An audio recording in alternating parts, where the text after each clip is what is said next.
নিজের হাতে মালা বানিয়ে ঠাকুরকে পরানোর আলাদাই মজা। তো মালি দাদু আমাদের ফুল এনে দেয়, বেলপাতাও এনে দেয়। 11টা বেলপাতা দিয়ে মালা তৈরি করে নিলাম, আর 11টা ফুল দিয়ে মালা তৈরি করে ঠাকুরকে পরিয়ে দিলাম। দেখো তো কি সুন্দর লাগছে।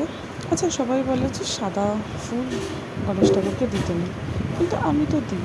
ঠাকুর কি কোনোদিনও বলেছে যে এই ফুল দেওয়া যাবে না, এই ফুল দেওয়া যাবে? এর তো কোনো বাদ বিচার করেনি। তো আমরাই কেন করি? আমার কাছে সাদা জবা অনেক হয়েছিল, তাই সাদা জবা দিয়ে আর কনকের ফুল দিয়ে ভালো করে সাজিয়ে দিলাম। এবার আরতি করে নিই।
ভগবান আজকের দিনটা সবার জন্য মঙ্গল করুক। শুধু আজকের দিনটা না, সব দিনই সবার জন্য মঙ্গল কামনা করি।